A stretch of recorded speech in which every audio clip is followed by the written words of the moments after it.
Hi loves, this is regarding kay Pai. Sabi niya, Madam, na migrate na account ko. Tapos na step 9, na-lock ng 2 weeks. After 2 weeks ba yun, ma-withdraw ko na yun. Yung kanyang Pai coins, yung sinasabi niya. Okay, so okay na yung step 9 mo, tapos nag-lock up ka ng 2 weeks.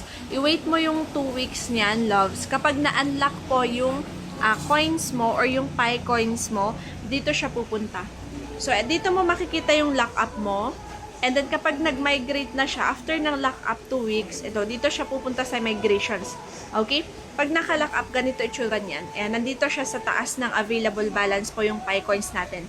Pag nakapag-migrate na tayo, naka-lock up tayo. Okay? And then, after migrations, i-click nyo lang to. Magpapakita dyan yung Pi coins nyo na pwede nyo na pong ma-move. Movable na Pi coins nyo. Pag click nyo yung move, mapupunta po dito yung Pi coins nyo sa available balance. Okay? So, mga loves, yung mga iba dyan, ang dami kasing tanong nyo about kay Pi. Akala nila, withdraw na agad, pero hindi. Madaming process yan. Pero madali lang yung process niya. Yung nagpapatagal lang, yung KYC, yung approval, yung lock up. So, after ma-lock up, pag nalipat na dito sa available balance mo, loves, ang gagawin mo is pwede mo na siyang i-transfer sa exchanges, crypto exchange, kung saan nakalist po si Picoins. Like for example, sa OKX wallet. Di ko alam ano pang ibang exchanges kung saan nakalist si Picoins, no? Mag-comment na lang kayo. Pero sa akin kasi ang ginagamit ko lang is OKX. Okay na ako sa OKX. So, dun ako nag-transfer. So, kung saan kayo magta-transfer, kunin nyo lang po yung wallet address ng Picoins nyo sa OKX, and then, punta kayo dito sa Pay. I-click nyo yung Pay, i-click nyo yung manual, manual kayo maglalagay ng wallet address, i-paste nyo doon yung wallet address ng Picoins nyo na galing sa OKX, then, yan, pwede na kayo mag-transfer ng Picoins nyo. Like, for example, minimum na pwede transfer is 1 Pi, and above. So, pag transfer nyo, darating siya sa OKX wallet nyo.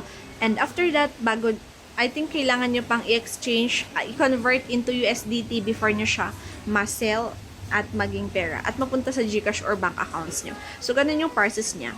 I'm sure nalilito na yung iba sa nakikinig sa akin or yes, pero ganun yung process niya. Manood kayo ng tutorials ko. Nasa bio ko ang tutorials. Nasa YouTube channel ko lang po, mga loves. Madami po tayong tutorials dun about KPI, which is pinapakita ko lahat po yung tutorials talaga. Dito kasi sa TikTok is, ayan, hindi siya pwede. But anyway, ayan, manood na lang kayo ng tutorials ko dun. And sa mga wala pang Pi dyan, pwede kayong magminas. Download nyo lang po yung Pi Network sa Google Play Store. Tapos huwag nyo kalimutan ilagay yung invitation code ko na Jeanette 2016 para meron kayong 1 Pi coins na ma-receive after nyong mag-sign up. So, yun lang.